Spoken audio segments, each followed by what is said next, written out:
Pues eso es como en general. No sé si Santi, Andrea, quieren agregar algo. Sí, gracias. Buenas tardes. Forma de pagos, Ro. Andrea nos apoyará. Me presento, soy Andrea Ortega del área de educación continua, a cargo del programa la líder comercial del programa de FUPA. En el edificio E, en la parte planta baja, nos encontramos. Para los que son alumnos nuevos, el proceso es directamente conmigo. Como ya lo había mencionado la maestra Ro, los que son alumnos anteriores, exalumnos de FUPA, pues lo llevan directamente con Claudia. Nuevos con nosotros. ¿Quién sería nuevo? Tenemos nuevos, todo este sector. Todo este sector. Pues bienvenidos, esperamos que les agrade. Y bueno, al finalizar todas sus clases muestras a las que se hayan registrado, pues pueden marcar ya la hojita que tengan, ya que sea más seguro que realmente van a tomar esta materia, para que también tengamos una contabilización de si se apertura o no la materia. Va a ser muy importante que llenen aquí en su formatito y son acreedores a algún descuento. Entonces, ustedes que ya son alumnos de tiempo de PUPA, pues no es totalmente necesario, pero alumnos nuevos sí, en caso de que, por ejemplo, hayan estudiado en la universidad, hayan tenido hijos que hayan estudiado en la universidad o nietos que hayan o estudien actualmente, ¿no? Para que podamos revisar la posibilidad de descuento, porque una vez que se haga la carga sin descuento, luego es más difícil hacer. Bueno, hemos estado en contacto por teléfono con algunos de ustedes, entonces por ese mismo número nos pueden buscar, si no nos encuentran aquí en nuestra oficina, como ya mencionó Andrea. Los medios de pago, las métodos de pago, pues tenemos desde tarjeta de crédito, débito, puede ser en Caja Ibero directamente o en su plataforma de Intrahuya, a través de su número de alumno y contraseña que van a generar. En el caso de los nuevos, en el caso de los que ya tienen número de alumno, pues ya tienen su cuenta. Y ahí es donde validan sus pagos. ¿Efectivo también? En Sí, caja se ponen en efectivo. O transferencia a través de la plataforma. Están inventando. Sí, la opción preferida es caja para los alumnos. Vamos a dejar de mentir, ¿no? Sí. ¿Dijiste 16 horas? 16 horas. 1,995 pesos. Por todo el curso. Por todo el curso. Por clase. Por Si materia. eligen más de una de estas, Cada materia 1,995.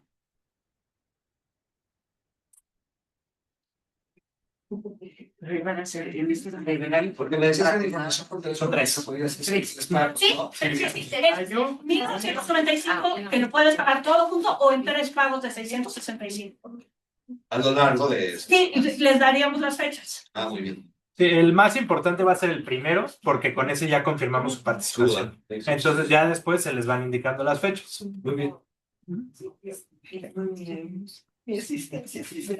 Y ¿algo más? ¿Ya no va a cambiar? Sí, si quieren nos lo llevamos una vez. Pues bueno, pues eso sería todo. Si tienen dudas, con toda confianza nos pueden buscar y pues les agradecemos que estén aquí. Esperamos que lo disfruten. Están en las mejores manos. Sí, Gracias.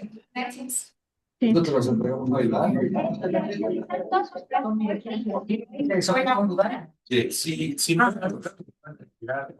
Sí, no. Si no se quieren llevar y editarlo, nos pueden mandar una foto. No, es que tengo posibilidad de... Entonces se lo pueden dejar a la maestra. Muchas gracias. Pues llega alguien más. ok. Con permiso, buenas tardes. Gracias. Ya verán, mis presentaciones suelen ser fotos y fotos y más fotos y más fotos. Y la de hoy está tan grande que no quiso abrir desde la nube, no quiso abrir desde la USB, entonces la tuve que abrir desde mi computadora. Pero bueno. Es que no me queda nada. Sí. Sí, no se pone abrimos el video. Ay, estas avances del hombre amarillo, porque ya. Sí. No me da. Y nada más. Déjense ver. Sí, estamos grabando. Ok. Muy bien. Pues, gracias por su interés en este curso. el imperio bizantino es uno de los grandes desconocidos desde nuestra perspectiva histórica. Cuando aprendemos historia universal, hablamos del imperio romano que surge en la península itálica, se expande por el Mediterráneo, después llegan los bárbaros, el imperio romano colapsa y aparecen los primeros reinos bárbaros que dan lugar a la aparición de las actuales naciones europeas. Y nos dicen, por cierto, y en Constantinopla siguió habiendo otro imperio romano hasta 1453. Entonces, o sea, no puede ser que pasemos 1200 años de historia aún. Por cierto, por ahí seguía existiendo. Entonces, lo primero que me interesa que nos quede claro es como hablar de términos que vamos a estar usando a lo largo del curso y que suelen ser confusos. El primero es el mismo nombre que le damos en Occidente a esta civilización. Aquí están los plumones. Le decimos Imperio Bizantino.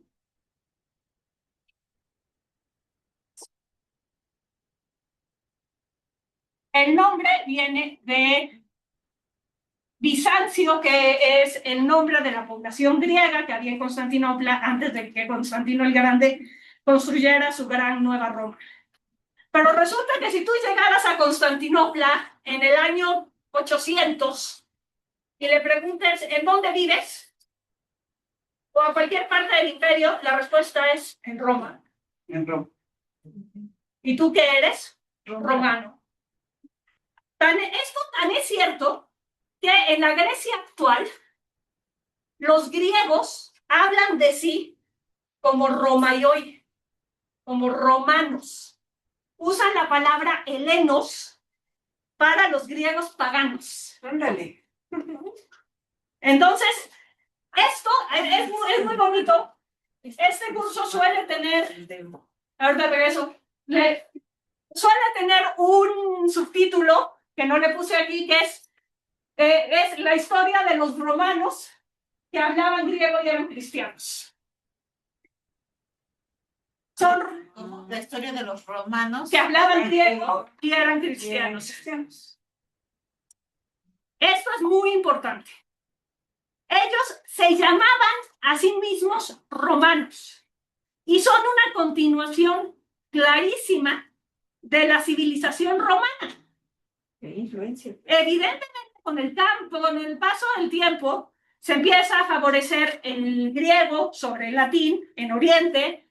Con el paso del tiempo, todos los habitantes del imperio, o la mayor parte de los habitantes del imperio, irán adoptando el cristianismo. Pero las instituciones básicas romanas van a seguir ahí. Las leyes romanas, el Senado, la institución imperial y todo lo asociado a la figura imperial, el ejército, la moneda, todo esto sigue siendo romano.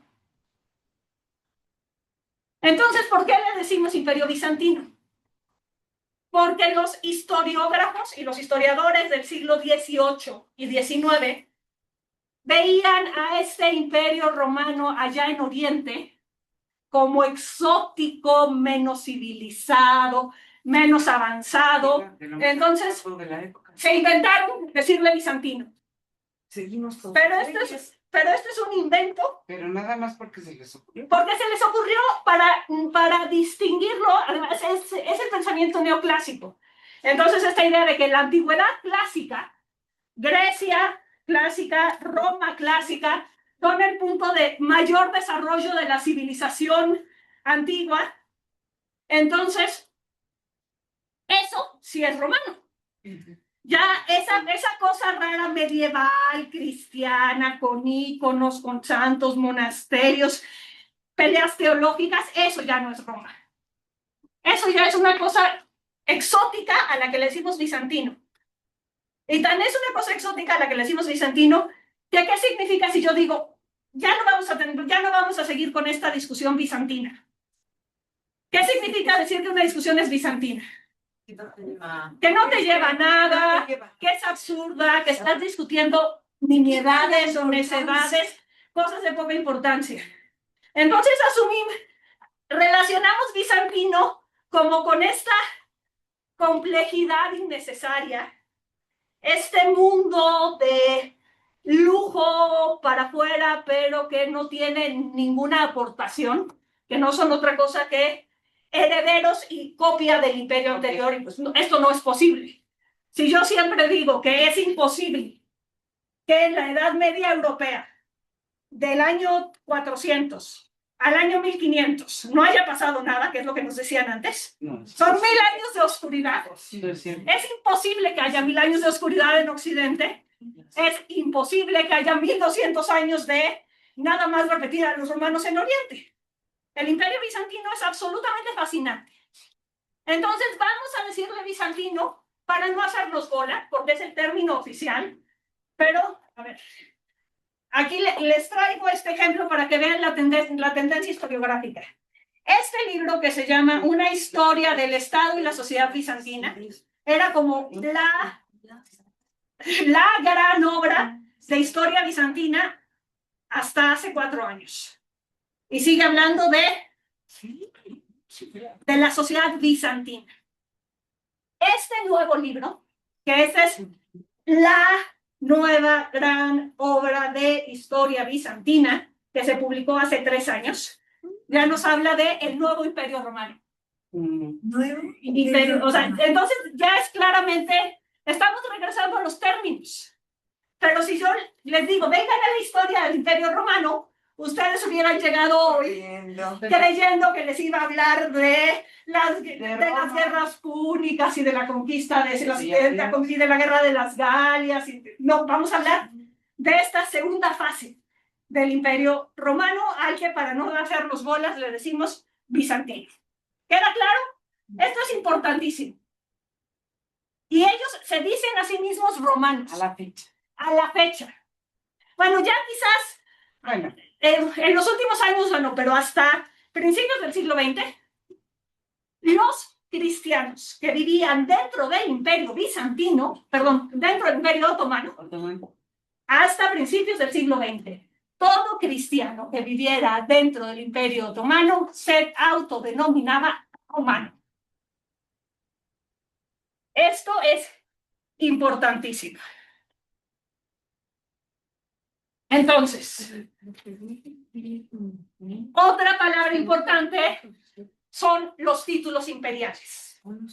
Solemos relacionar la palabra César como la cabeza del imperio, pero en muchos momentos de la historia, por encima del César está el Augusto. Tenemos al Augusto, que es el emperador, y el César, que es su sucesor. Pero la palabra César ha sido mucho más importante en nuestros idiomas. De la palabra César vienen, por ejemplo, a ver, César, que en griego se dice, no voy a escribir con letras griegas, pero diríamos que se escribiría Kaiser. Y de Kaiser viene Kaiser. Y de Kaiser viene Zar. Pero Kaiser es alemán, ¿no? A ver, esto es latín. Esto es griego. Esto es alemán. Y esto es no ruso, sino en general, por Dios, todos eslavo. Ya, fíjate. Entonces todo esto viene de César.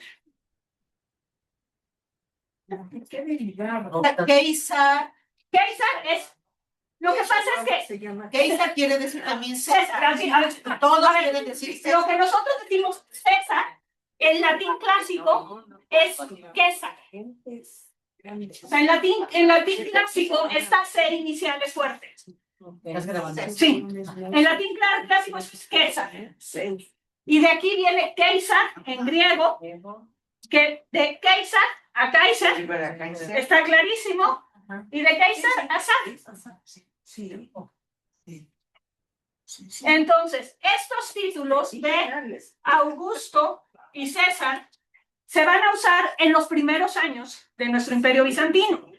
Conforme el imperio bizantino se vaya haciendo más integralmente griego, y ahora vamos a hablar de por qué es griego, empiezan a aparecer otros términos equivalentes. Entonces, Hace nada más una duda. dime, Isabel. ¿En qué momento se divide ese gran imperio romano Ahora- conquistó Ahora lo veremos. Oriente y Occidente? Lo vamos a ver hoy. Estoy empezando con términos y luego vamos con procesos históricos. Entonces, el equivalente griego a Augusto va a ser Sebastos. El equivalente griego a César va a ser Basileus. El Augusto era como el presidente. Exacto. Hola, Luzma. El Augusto es la cabeza. Ahorita que se los explique les va a quedar bien El claro. primer ministro. No, el emperador. El rey. El emperador. Y si el César es su ayudantito, su aprendiz. Es el jefe de jefes. Exacto. Entonces, con el paso del tiempo, veremos que los emperadores que viven en Constantinopla ya no se van a hacer llamar Augusto o César, sino se van a empezar a hacer llamar Sebastos, con mucha más frecuencia Basileus, y incluso van a usar el término autócratos. Órale. Y hay muchos. Y autócrator no es otra cosa que el que se da el poder a sí mismo. Auto, o sea, no se significa auto, de yo, y kratos, poder. Órale. El autocrator es el que acumula todo el poder en su persona. Ha habido varios en sí. Santo. Ok. Entonces, ¿nos queda claro esto? Sí. Ok. Entonces, esta es la primera distinción que hay que hacer.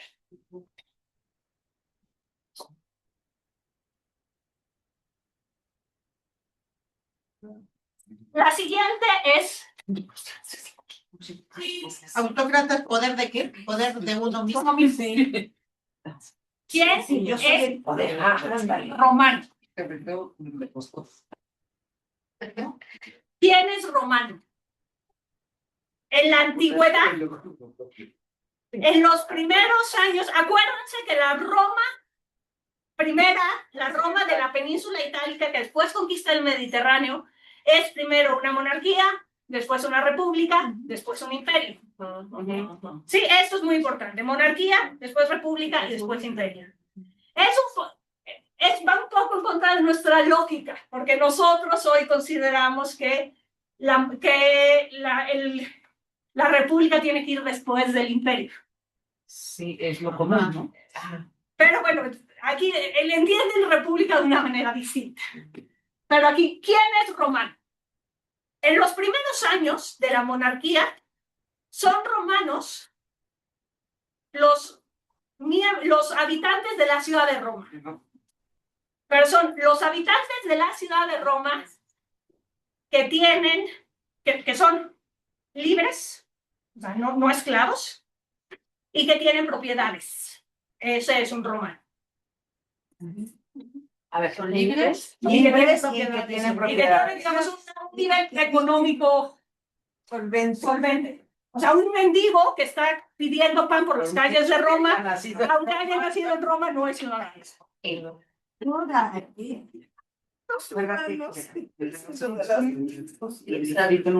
libres y Y tienen propiedades.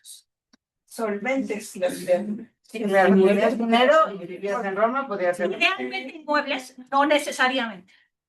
Con el paso del tiempo van a aparecer una serie de familias. ¿Cómo se llaman estas familias que tenían el poder de Roma? Que viene, o sea, sí, bueno, el jefe de la familia es el pater familiae, pero las familias son los patricios. O sea, cada familia de patricios llevan la ciudadanía romana en la sangre. Entonces, aunque ya no vivan en Roma, sus descendientes son romanos. Porque conforme el imperio se sale de Roma, abarca la península itálica y llega a abarcar todo el Mediterráneo, hasta las costas del Mediterráneo, hasta el Rin, el Danubio y gran parte de Asia Menor. Ahora veremos un mapa del Imperio Romano en su mayor expansión. Quien era hijo de romano, independientemente de en qué lugar del imperio nacía, era romano. Como los judíos, ¿no? Como los judíos o como las leyes de nacionalidad de la mayor parte de los países. No México. En México estamos en la otra lógica. La mayor parte de los países dan la nacionalidad, lo que se llama ius sanguinis, por derecho de sangre. Un niño tiene la nacionalidad. Normalmente, hoy somos bien liberales y decimos de su papá o de su mamá. Pero hasta hace poco tiene la nacionalidad de su papá. Punto. Esto, conforme el imperio romano se va expandiendo, va a hacer que cada vez haya menos ciudadanos dentro del imperio. Y el ser ciudadano, o sea, la primera garantía de ser ciudadano romano es que te rigen las leyes del imperio. Y el derecho romano es un seguro inmenso. O sea, el derecho romano te protege a ti, a tu familia, a tus esclavos, a tus propiedades, regula las actividades. Entonces, si tú no eres romano, no tienes la protección de las leyes. En el año 212, el emperador Caracalla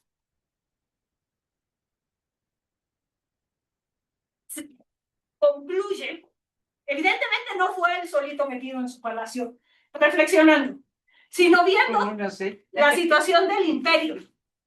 Se da cuenta que la única manera de mantener la famosa Pax Romana es expandiendo las leyes de Roma. ¿Y de qué manera expando las leyes de Roma? Es dándole la ciudadanía a todos los hombres libres que vivan dentro del imperio. Esta es una diferencia inmensa. A partir del año 212, vamos a empezar a tener romanos, ciudadanos romanos, que son de origen étnico de los Balcanes, del norte de Marruecos, del norte de Egipto, de Siria, de Palestina, de Britania, o sea, que tienen orígenes étnicos súper diferentes, pero como viven dentro del imperio, tienen la categoría de ciudadanos. Tenía con la misma reglamentación. Bienes, ahora ya no importa quién es tu papá. A ver, lo que pasaba es que antes había la ley para los romanos y las leyes para los no romanos, y las leyes para los no romanos eran las leyes locales.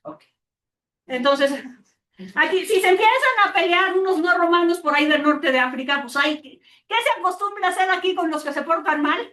Ah, pues se les corta una oreja. Bueno, pues vamos y les cortamos una oreja. Y que la idea de expander la idea de ciudadanía romana es que las leyes de Roma aplican de manera igual en cada rincón del imperio. Y esta es una distinción importantísima. Entonces, esto explica que alguien que nació en cualquier isla del mar Egeo, en Santorini, en el año 1300, fuera romano. Nace dentro del territorio imperial y ha tenido a las leyes de Roma. ¿Cómo vamos hasta aquí? ¿Va quedando claro? Sí. Muy bien. Entonces, Tienen también compromisos y Sí, deberes. pagan con el- claro, a ver, la ciudadanía implica reconocer al César, reconocer al emperador, que hasta antes de que el cristianismo se difundiera en el imperio, desde el primer emperador, desde Augusto, por eso a los emperadores les llaman Augusto, porque el primer emperador es Augusto, el sobrino hijo adoptivo de César, de Julio César. Entonces, el primer emperador, para fortalecer su figura, se divinifica y el emperador se convierte en un dios. Y dentro del panteón, esto es muy importante, panteón en México significa el lugar al que va uno a enterrar a los muertitos. Pero panteón en griego viene de pan, que es todos, y teon, dioses. Panteón son todos los dioses. Entonces, si yo digo el panteón romano, son todos los dioses a los que alaban los romanos. ¿Y a cuántos dioses alaban los romanos? A un montón, porque los romanos eran... De la familia. No, pero no solo eran politeístas, eran súper hábiles para asimilar dioses. Llegaban a un territorio, decían, del lugar. en este territorio alaban a esta diosa que tiene estas características, le hacen este tipo de sacrificios y le encomiendan estos casos, pues véngase para acá y la ponemos en el panteón. Entonces, el panteón romano es absolutamente incluyente. Y la religión romana es absolutamente transaccional. ¿A qué me refiero con que es absolutamente transaccional? A ver, hay dos, sí. A ver, evidentemente hay dimensiones de cualquier fe que son absolutamente transaccionales. En el mundo romano, como en cualquier sociedad, la vida religiosa tiene una dimensión pública y una dimensión privada. ¿Sí? En la dimensión pública están los grandes dioses a los que se les rinden tributos que tienen que ver con la protección para eventos específicos. Cada ciudad tiene su propia deidad protectora, cada región, cada río. Y por otro lado está esta dimensión de religiosidad privada, en que en cada casa hay un altar a los antepasados. Y en este altar a los antepasados, cualquier romano, al empezar el día, prendía una velita y hacía un pequeño sacrificio. De comida, de vino, de flores. Pero si tú tienes una colección gigante de dioses que están creciendo constantemente, tú le pides a este dios que te haga un favor y se lo pides, y se lo pides, y se lo pides, y se lo pides, y no te lo hace. Cambia Te dices, ay, no gano. Ahora vamos a sacar a este. Y a este, no, pues ahora vamos a sacar a ese. Por eso digo que es absolutamente transaccional. Es una religión siempre de yo te doy para que tú me des. Y siempre tengo la posibilidad de que si no me das, Te cambio. y otro con el cual sustituir.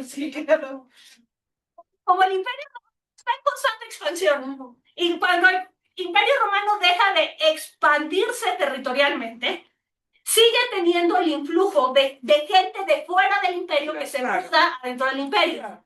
Lo que en términos generales los griegos y los romanos llamaban los bárbaros. Entonces llegan los bárbaros con sus dioses a cuestas. Quizás no literalmente puestos en el hombro, pero sí en la cabeza, sí en la vida. Entonces todo el tiempo tenemos un influjo de nuevos dioses. Entonces los dioses no se les van a acabar. Además de que cada vez que hay un nuevo emperador, el emperador es Dios. Y cuando el emperador se muera, sigue siendo Dios, a menos que lo haya hecho fatal, entonces mejor lo esconden. Entonces, toda esta... Me hacen una pregunta y me salgo 10 minutos del tema, pero así funciona mi cerebro. Regresamos. Todo esto viene a que, ¿cuáles son los requisitos de un romano? Reconocer al emperador. Rendirle tributo como Dios. Ah, Aquí empezamos con problemas con los judíos, con los cristianos. Pagar impuestos ujú. y cumplir las leyes.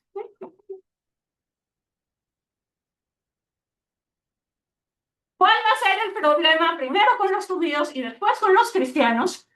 Que No podía reconocer. el judaísmo es un monoteísmo radical. Ujú. Entonces a un judío no le puedes decir, mira, tenemos estos 327 dioses y a tu Dios que no tiene nombre, que no sabemos cómo se ve, que se manifiesta como una voz en el desierto o una zarza ardiente, también lo vamos a poner aquí.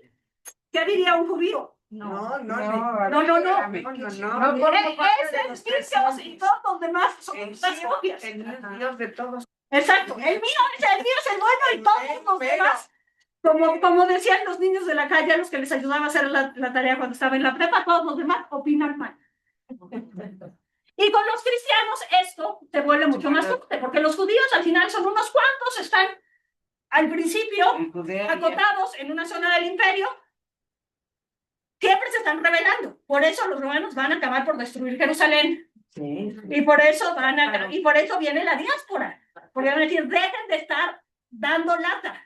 Sí. Mientras sigan juntos, se van a seguir rebelando contra el emperador porque no lo reconocen como Dios. Y cuando el cristianismo se empieza a expandir, de repente, gente en todos los rincones del imperio deja de reconocer Al emperador como Dios. Y esas, si uno cualquier historia de los santos, de los primeros años del cristianismo, esa es la prueba. Ríndele tributo a los dioses. Y el niñito dice, no, yo moriré por Cristo. Y lo matan. Pero esto tiene que ver con no reconocer al emperador. Porque si no reconoces al emperador como Dios, no eres romano. Sí, no claro. reconoces su autoridad. Claro. Y eres un rebelde. No eres admisible. O sea, no es que seas un hereje, es que eres un rebelde. Y eso es mucho más grave para la estabilidad política. Claro. Entonces, veamos. No, es aquí. No quiso abrirse aquí. Primero, vamos a hacer, nos falta hacer otra importante distinción lingüística. Mira qué bonito, en mi mapa está, quién sabe qué lengua eslava. Tenemos, me regreso, buscamos un mapa más bonito. Tengo un mapa más bonito, aquí está. A ver, tenemos el Mediterráneo. Sí. Vamos a ir haciendo así, como close-up, hasta llegar a Constantinopla. Entonces, tenemos el mare internum nostrum, lo que los romanos le llaman mare internum nostrum. Mare internum nostrum o mare nostrum, que luego le vamos a llamar Mediterráneo. ¿Y qué significa Mediterráneo? Que está a la mitad de la Tierra. Esto es el origen, esto es el centro del universo. Si vas al centro del universo, hasta la Edad Media occidental. Entonces, el Mediterráneo, en distintas zonas, tiene marecitos que siguen siendo parte del Mediterráneo. Entonces, de estos marecitos, tenemos este de aquí, el que está, digamos, entre Grecia y Anatolia. ¿Cómo se llama este mar? Egeo. Muy bien. Entonces, aquí tenemos el mar Egeo. Y geopolíticamente es bien interesante, porque hoy prácticamente todas estas islas, aunque estén así de pegadas a Turquía, Son griegas. son griegas. Esas son las islas. Sí. Oye, es una cantidad de islas. Sí, y las islas griegas, Rodas, tienes, o sea, en serio estás en un brinco, Lesbos, estás en un brinco. En Asia, está mucho más lejos de Grecia, Grecia. es esto. Esto es Grecia. Sí, es la Grecia continental. Sí. Porque si los griegos fueron los iniciadores de toda esta civilización, ¿por qué se dejaron conquistar? Ahorita llegamos a eso. Ahorita llegamos a eso. Ok. Bueno, entonces, si nos damos cuenta, aquí tenemos el mar Egeo y aquí tenemos el mar Negro. ¿Sí? Nos regresamos uno más. Aquí tenemos el Mar Negro, aquí tenemos el Egeo. Entonces, entre el Mar Negro y el Egeo tenemos paso constante por agua. O sea, no están unidos. Esta cosa tan delgadita y tan frágil es lo que divide Asia de Europa. Desde la época de la Grecia clásica. Esta distinción la ¿Desde cuándo? El cuerno de oro. Grecia clásica. Entonces, Ahí está el problema de ahorita. ok, entonces, este paso marino tiene tres grandes zonas. Esta primera zona que va que sale del Egeo, este pasito tan delgadito, se llaman los Dardanelos. Los Dardanelos fueron súper importantes en la Primera Guerra Mundial. Sí. Hubo un montón de batallas entre ingleses y turcos en esta zona. Entonces, este pedacito son los Dardanelos. Luego tenemos este mar, que es el mar de Mármara.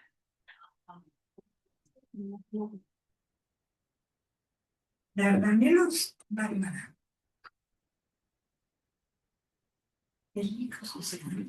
Los Dardanelos son mares chiquitos. Es el paso, es el estrecho.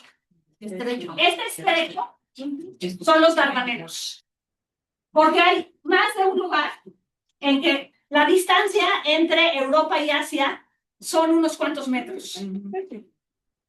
Entonces, y todo esto se lo llenaron de minas submarinas y Sí, a la fecha, ay, que sí, las matanzas espantosas. Creo que una cosa terrible. Después tenemos el Mar de Mármara. El Mar de Mármara. Y por último, este último pedacito, que es como un río, que es el Bósforo. Esto de aquí, esto de aquí. Es el Bósforo. El Bósforo, sí. Eso es lo que divide Estambul. Sí, y aquí está Estambul. Ahorita vamos a acercarnos todavía. Ok. Entonces, aquí está el Bósforo. Esto es el Mar de Mármara. Esto es el Mar Negro. Y esto de aquí es el Bósforo. Y en esta peninsulita que está aquí, los griegos, desde el siglo VI antes de Cristo, fundaron una colonia que se llamaba Bizancio. Vamos a acercarnos más. Esto es una foto aérea del Estambul actual. Bueno, no es ni siquiera aérea, esto es satelital, esto es Google Earth. Entonces, la antigua Constantinopla es esta zona. Esta zona de aquí. Tenemos que al sur está el Mar de Mármara. Esto de aquí son los Dardanelos. Y tenemos aquí una salida de un río que se llama el Cuerno de Oro.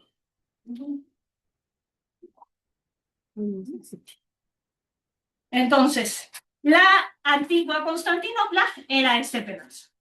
La actual Estambul, evidentemente, es mucho más grande que la antigua Constantinopla. Entonces, no hay que confundir los Dardanelos, el Mar de Mármara, el Bósforo y el Cuerno de Oro. Son parte de un mismo continuo acuático. Continuo. Acuático, pero cada pedazo tiene su nombre. Los Dardanelos, el Mar de Mármara, el Bósforo y el Cuerno de Oro. ¿Sí? ¿Vamos bien?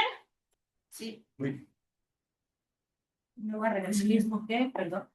Un mismo. A ver, me acabo de inventar el término de un mismo continuo acuático. Me lo acabo de inventar. No me citen. O si me citen, denme crédito. No, mejor no me citen. Ok. Entonces,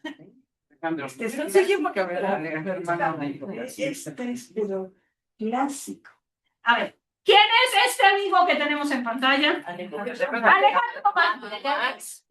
Alejandro, que es un príncipe macedonio, hijo de Filipo de Macedonia, quien en el siglo IV antes de Cristo funda o crea más bien un imperio gigante y efímero. Entre el año 334 y el 323 antes de Cristo, Alejandro sale de Macedonia y en estos 9 años llega a conquistar todo lo que tenemos en rojo en la pantalla. ¿Qué era? ¿Romano? Griego. Era griego. Macedonio. Macedonia. Ni siquiera los griegos lo Macedonia, consideraban ¿qué? griego. No, es que es una discusión súper interesante hasta el día de hoy. Hay una provincia en el norte de la actual Grecia que se llama Macedonia. Y hay un país al norte de Grecia que hasta hace 5 años se llamaba Macedonia. Pero a los macedonios de Grecia les parecía que los del país de Macedonia les robaban el nombre, porque los macedonios de veras eran ellos y no los otros. Y como Grecia es parte de la Unión Europea y Macedonia no, hicieron una campaña de presión internacional que hizo que el país que antes se llamaba Macedonia ahora se llame Macedonia del Norte. Para dejar claro que hay otra Macedonia del Sur que es parte de Grecia. Y este señor Alejandro Magno era de Macedonia del Norte. ¿O de Macedonia. A ver, lo que pasa es que las fronteras, como las entendemos hoy, son fronteras siempre ha habido, pero más bien van y vienen, y se mueven, y avanzan, y desaparecen, y se reinventan a lo largo de la historia. Entonces, él era macedonio. Y tu pregunta no es ociosa. Los macedonios, en la Macedonia clásica, el papá de Alejandro Magno se llamaba Filipo. Y Filipo se llevó a un hombre muy inteligente de Grecia para educar a su hijo. Este hombre muy inteligente que se llevó a Filipo de Grecia para educar a su hijo se llamaba Aristóteles. toda la cultura? Entonces, los griegos ven a los macedonios como medio bárbaros. Los macedonios se ven a sí mismos como plenamente griegos. Plenamente Griegos. Pero bueno, entonces es Alejandro de Macedonia, que es este chamaquito educado por Aristóteles. El mismo que inventó un montón de cosas de la cultura universal, la manera de definir las categorías, la manera de clasificar a los seres vivos. Muchísimas cosas del mundo en el que vivimos fueron clasificadas por Aristóteles, que yo siempre me lo he imaginado, no tuve el gusto de conocerlo, pero siempre me lo he imaginado como un hombre profundamente neurótico, que tiene frente a sí una cajonera con 8,000 cajones. Y cada cosa que encuentra Aristóteles tiene que decidir exactamente cuál es su cajón. ¿Pero por qué es neurótico? Porque es neurótico, porque es, a ver, hacerlo a ese nivel es neurosis. O sea, una cosa es querer ordenar el mundo para entenderlo, y otra cosa es querer clasificar los seres vivos, querer clasificar las naciones, querer clasificar las plantas, los animales, los planetas, las ideas, las virtudes, los tipos de gobierno. Todo lo quería clasificar nuestro amigo Aristóteles. Pero bueno, otra vez me salí del tema. Aquí, este mundo obsesivo compulsivo No, obsesivo compulsivo, pero sobre todo neurótico, me lo veo así como, es un buen donde va, es un donde va, aquí no va, aquí no va, no, aquí no va. Un orden, ¿no? O sea, pero Ya entendí. obsesivo del orden, sí, pero obsesivo del orden, ¿por qué? A ver, si cada cosa hubiera tenido su lugar, era obsesivo compulsivo, pero antes de Aristóteles no es que cada cosa tuviera su lugar, Aristóteles le inventa el lugar a cada cosa. Neuróticamente. Maestra, es perfecto. Sí, absolutamente no. Tiene una estructura de pensamiento increíble. Sí. Y gracias a Aristóteles, Nadie le quita mérito. a ver, ¿no? quien dijo que el hombre es un animal racional fue Aristóteles. Quien nos enseñó que la manera de definir es decir, el género inmediato anterior más la diferencia específica. O sea, ¿qué es el hombre? Es un animal, que es el género inmediato anterior. ¿Y cuál es la diferencia específica? Que es racional. Y así seguimos definiéndose el día de hoy. ¿Qué es un San Bernardo? Es un perro grande y peludo. Un perro, diferencia específica, grande y peludo que vive en las montañas. ¿Sí? Pero bueno, volvamos al imperio de Alejandro. El imperio de Alejandro, como realidad política, dura 11 años. Del 334 al 323. Es impresionante.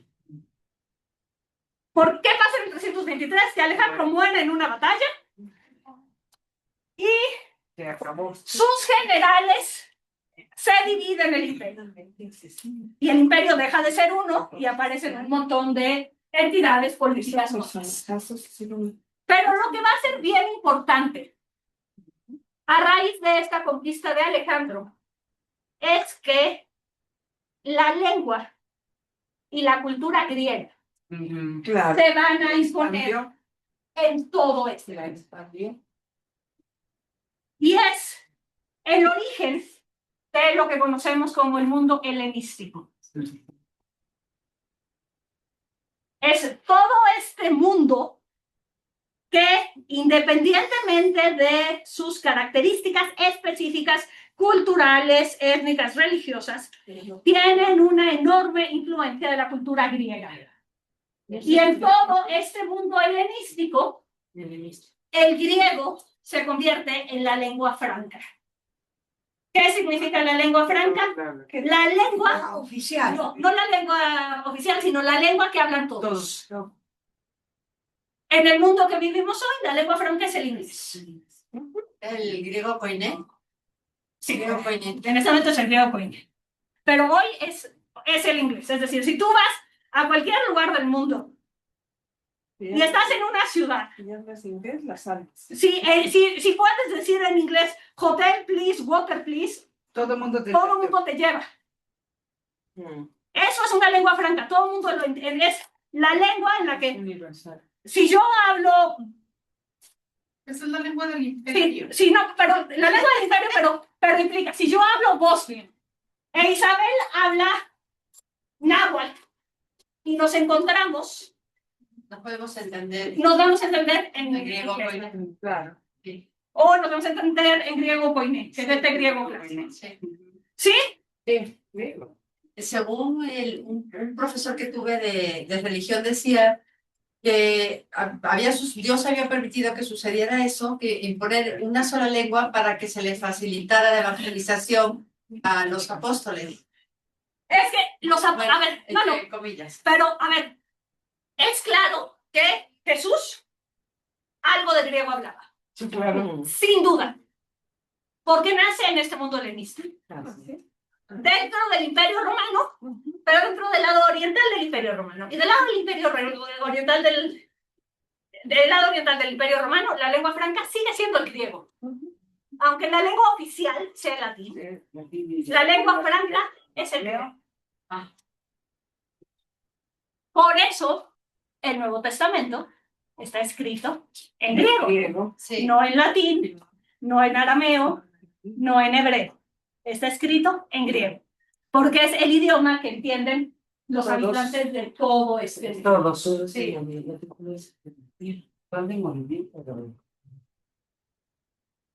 ¿Ya los aburrí? No. Ok. Nunca mente. Nunca mente. Sí. Esto es, o sea, a la muerte de Alejandro Magno, su territorio se lo divide en sus distintos generales. Entonces queda Macedonia y Grecia, Tracia, que es todo esto, Asia Menor, que es gigantesco, Cilicia, que es este pedazo de aquí, y Egipto. En Egipto, el general, por ejemplo, es el que mejor ubicamos. El general que se queda con Egipto se llama Ptolomeo. Y va a ser el fundador de la última dinastía faraónica egipcia, la dinastía ptolomeica.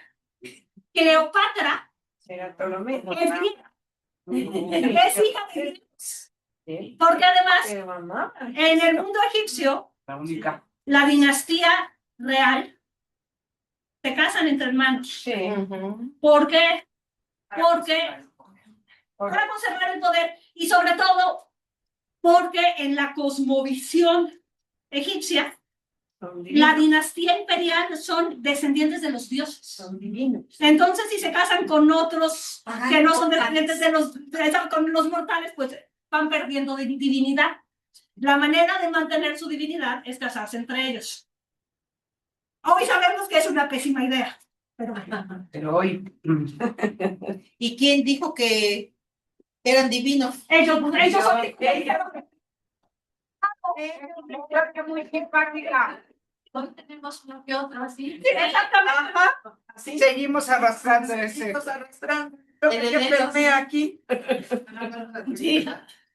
Algunos que se quieren hacer estatuas doradas de 40 metros en el siglo XXI.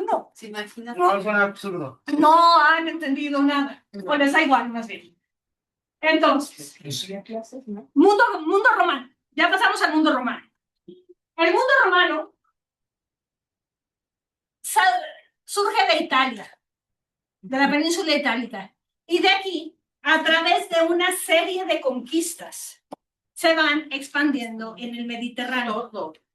Eventualmente, el mundo romano va a conquistar una parte importante, no todo, pero una parte importante del mundo helenístico. Sí, claro. Y en este momento tenemos un choque de culturas bien importante.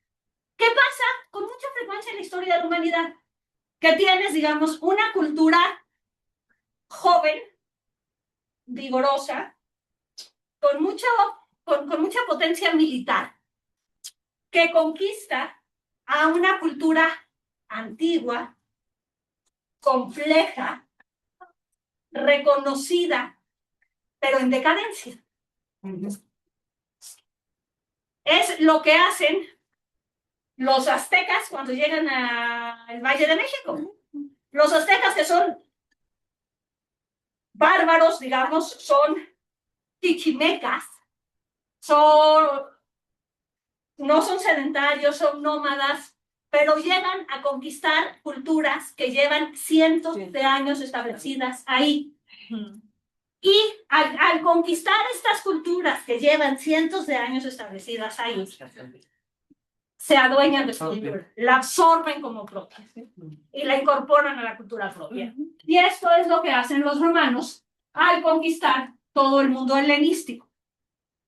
Absorben toda esta cultura helenística y hacen una síntesis sumamente interesante del panteón romano y el panteón griego. Normalmente nos dicen que Zeus y Júpiter son lo mismo. No, no es cierto, son lo mismo.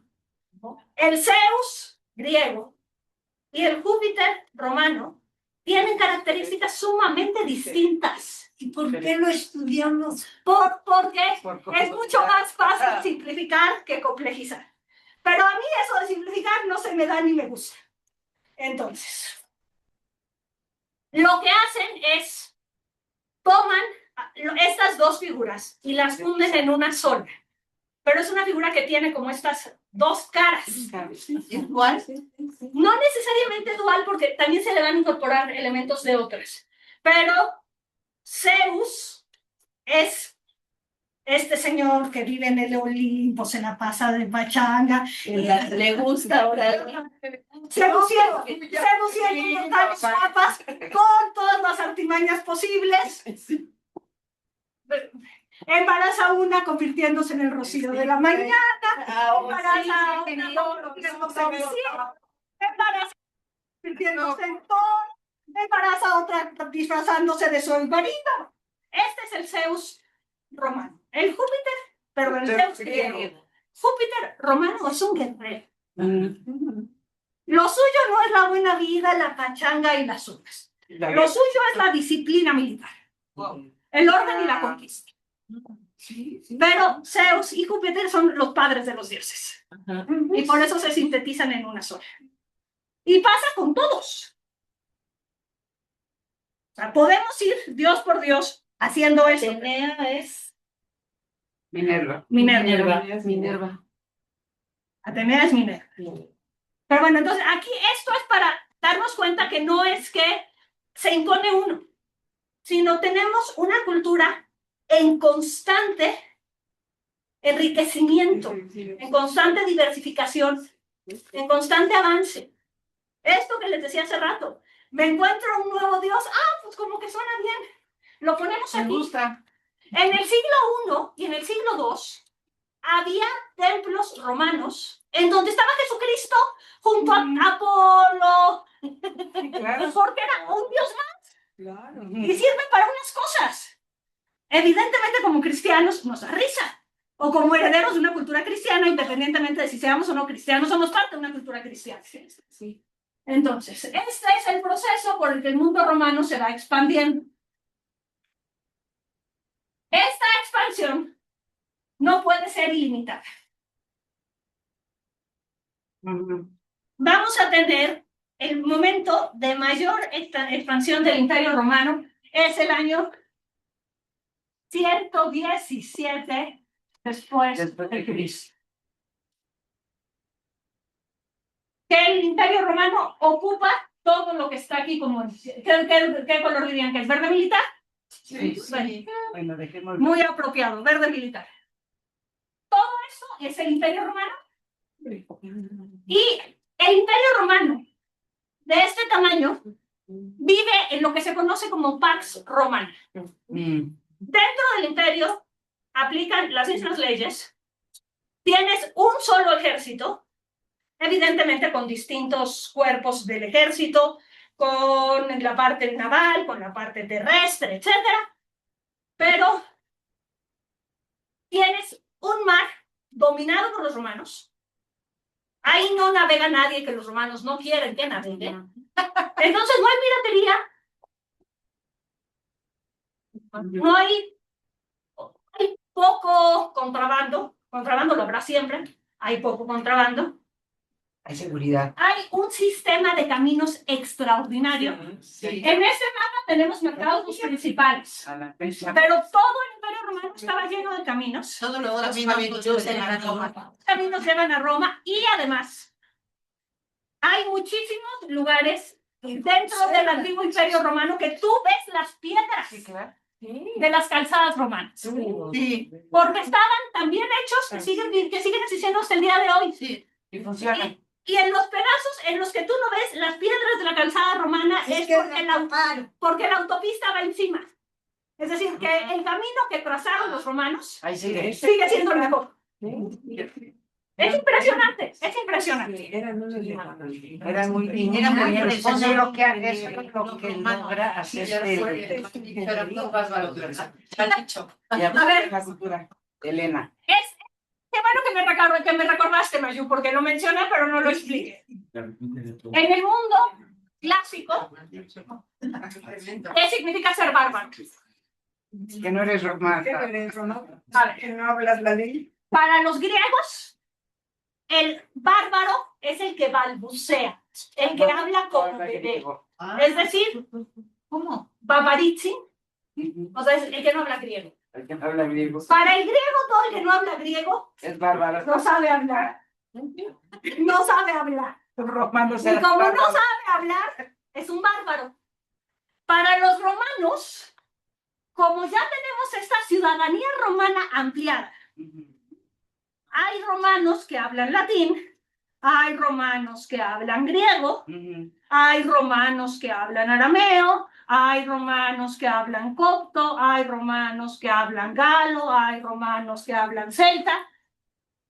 Entonces, para el romano, el bárbaro no es el que no habla latín, sino es el que vive fuera del imperio. Pues los ataques bárbaros. Por eso, a ver, esto es importante. Cuando nosotros estudiamos, nos decían las invasiones bárbaras.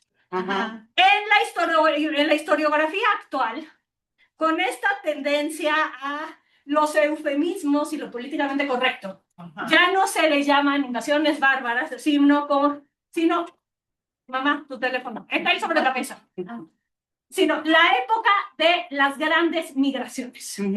A ver, otra vez, claro. Lo que nosotros conocíamos como invasiones bárbaras, detrás de la invasión bárbara hay un juicio de valor.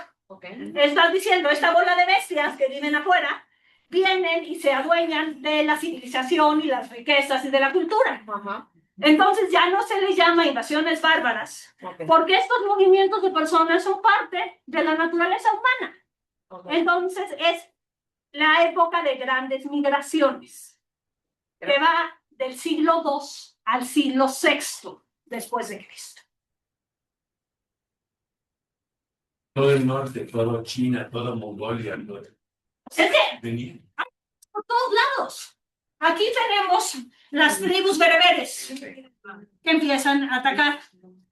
Aquí tenemos los nómadas árabes que empiezan a atacar y que cuando aparezca Mahoma de repente se van a organizar y van a conquistar medio mundo. Por aquí van a empezar a llegar los alanos, los hunos, los mongoles, los búlgaros. ¿Los persas? No, los persas no son, los persas son estos, los grandes vecinos. Los persas no son bárbaros. No. Los persas no son bárbaros. Nunca Es un imperio. Pero son nunca persas. Es otra categoría. Era otra cosa. Los persas son persas. Un imperio. Exactamente, son imperios milenarios con una historia mucho más larga que Grecia o que Roma, Claro. y se lo reconocen.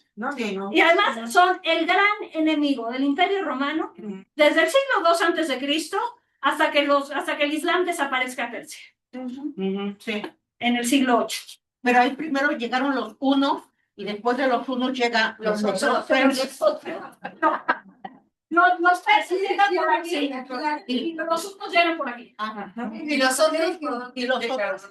Por eso yo siempre digo, los unos con H. Los unos con H. Pero eso está broma colegio. Sí, pero los medos y los persas, pero eso es aquí. Pero ellos forman el imperio persa. Una de las etapas del imperio persa. El imperio persa es milenario y tiene distintas etapas. Ahora lo veremos, Isabel. Mira, está Cádiz, más de 3.000 años. Exacto. Más de 3.000 años. Fundada por De ahí Patricio. es Mayú. Por eso hay que destacar. Entonces, Fundada por los fenicios. Exacto. Entonces, tenemos este mundo Occidental. en el que Tenemos una parte de Oriente. evidentemente un territorio de este tamaño que vive dentro de esta Pax Romana. Y la Pax Romana permite el movimiento de mercancías, el movimiento de personas. Permite, la gente viajaba de un lugar a otro como ahora. Eran libres. Se podía turistear en el Imperio Romano. ay, qué padre. ¿Se podía qué? Turistear. Como ahora, sí, pero hasta antes del siglo XVIII en Europa no se podía turistear. Las opciones para viajar eran normalmente las peregrinaciones y era encomendarte a todos los santos para llegar con Para bien. llegar en barba. O las cruzadas, que tampoco, que son peregrinaciones militares, Tampoco fueron icónicas. de las que hablaremos en la segunda parte de este curso. Les aviso de una vez, no hay manera que estos 1200 años de historia quepan en 16 horas, bueno, ni en 18 contando las dos de hoy. Mi idea es que lleguemos hasta el año 800 en este curso y luego tendremos en otoño Segunda parte. un segundo curso del año 800 a 1453, en la mañana y en la tarde. Ya está. Voy a dar 2 grupos, pero no, ya no 2 en la mañana. Si se hace. El semestre pasado di. Yo hablo de- No, pero es que el semestre pasado di esta materia y se me inscribieron 44 y tuve que dividir el grupo en 2. Sí, ya supe. Entonces, el semestre que entra, en lugar de dar 2 grupos en la mañana, doy uno en la mañana. Muy bien. Para que las que no podamos venir en la mañana, podamos venir en la tarde. Yo soy resistente. Tenemos Sevilla. este mundo romano que se vuelve súper atractivo para todos los que están fuera del mundo romano.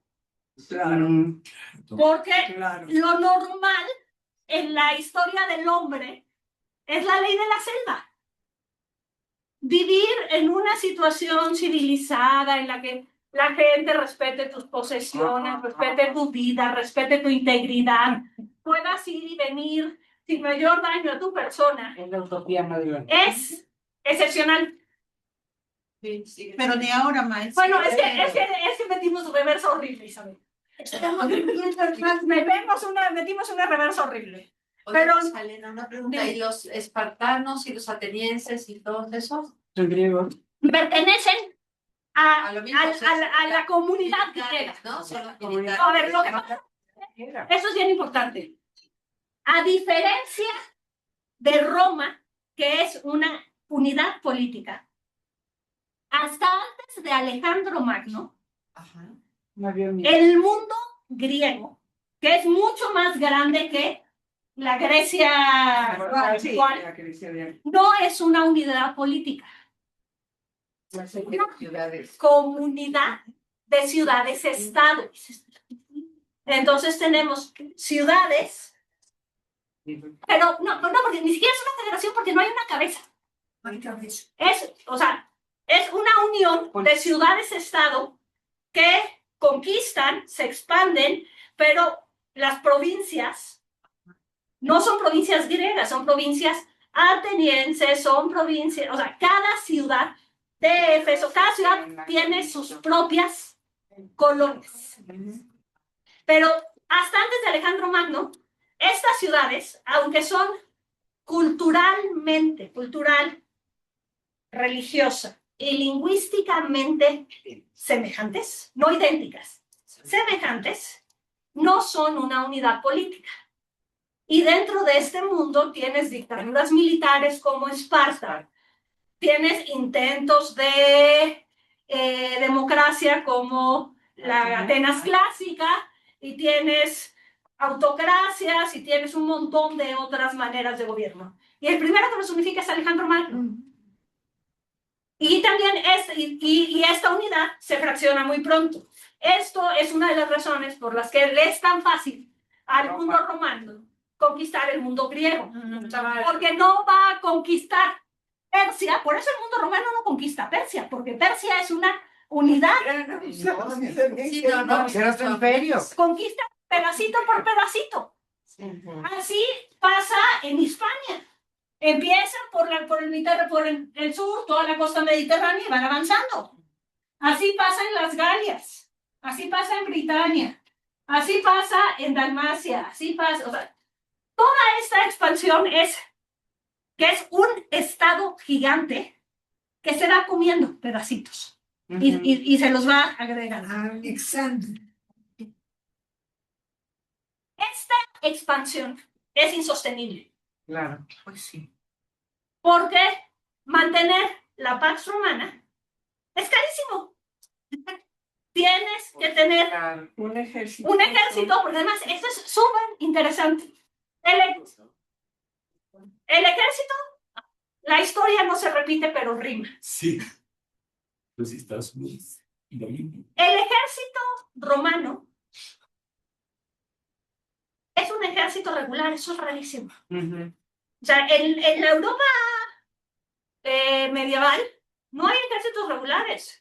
Cuando llega el rey de junto y me declara la guerra, el rey llama a sus señores Y cada señor lleva a sus caballeros y cada caballero va pescando a campesinos por el camino, les da ese escudo de madera y los va a diferente.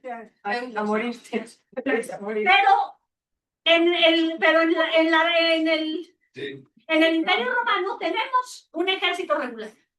Es decir, un ejército, ser soldado es profesión. Y los soldados tienen actividad todo el tiempo. Roma, sobre todo en la época de la Pax Romana, no está en guerra permanente. Tienes de repente una revuelta por aquí, otra por aquí, unos bárbaros que ya cruzaron el Danubio, entonces hay que regresarlos o ahogarlos en el Danubio. Pero, ¿qué hacen los soldados romanos el resto del año? Infraestructura. Claro, construir. Caminos, Sí. acueductos, Soy maravilloso. puentes, los construye el ejército. Balnearios. Ya confiamos los romanos. Administran los aeropuertos, construyen refinerías. Y nosotros que Se se roban agarran el día. Nos quejamos, pero si esta viene del AC. A ver, ahí dice Armenia y arriba dice Albania. Iberia, sí. Sí. Hay una Iberia aquí y hay otra. Iberia. Esa es la península ibérica. Sí. Y una cosa más bonita. Esta zona de aquí, entre los siglos XIII y XVIII, se va a llamar Galicia, distinta de la Galicia de aquí. Y eso es lo que es Rusia, ¿no? Oye, y esta Albania, no es Albania que está cerca. No, de esta es allá. otra Albania, porque la otra Albania está aquí. Ajá. Hay dos Albanias. Sí, porque los de Albania A ver. se sienten italianos. Exacto. ¿Qué pasa? Que la historia se tiene que escribir antes de que haya escritura. No hay historia. Entonces, historia. Se tiene que escribir. Y de repente tenemos gente como Heródoto, que decide viajar por el mundo, preguntar y escribir historias. Heródoto, por un lado, es súper mentiroso. Es un inventor. Se inventa Pero cosas es el padre de la historia. Me encanta que sea el padre de la historia cuando es un mentiroso, porque es que así es la historia. Lo dice la maestra de historia, sí. Pero, Gracias a él conocemos claro, muchas cosas. Claro, lo difícil es distinguir Distinguir qué es mentira y qué es verdad. qué es inteligencia artificial y qué es video real. Claro. Entonces, a ver, a lo que quiero llegar es que, ¿por qué se repiten los nombres? Porque de repente los que saben escribir dicen, pues los que viven allá del otro lado del cerro, dicen que el lugar donde viven se llama X. Inventan. A ver, lo podemos ver, perdón que me vuelva al ejemplo mexicano, pero es lo que nos está, lo que tenemos más cerca. Claro, que eres Oaxaca. No, a ver, ¿por qué? A ver, hay un grupo indígena en la zona de Querétaro, es mi ejemplo favorito, que se llaman Pames. ¿Cómo? Pames. En la lengua que hablan los Pames, Pame significa no. O sea, llegaban los españoles y les preguntaban algo en castellano y les contestaban Pame. Se llaman Pames. Esos son Pames. A ver, esto es así, lo que se llama la exonimia. Los nombres de los pueblos y de los lugares que no se ponen ellos mismos, sino los que les pone el otro. Y es porque como decían los griegos, que no saben hablar.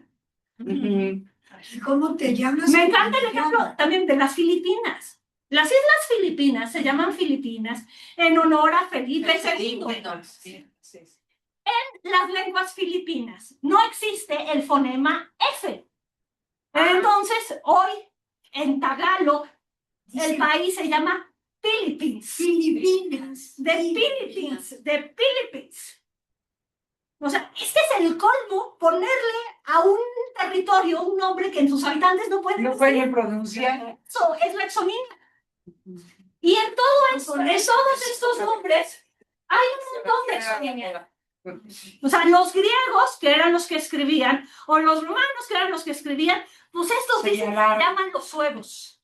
O sea, de allá, esos de allá, pues como que son los alemanes, A la mano. Y esos de allá son los godos.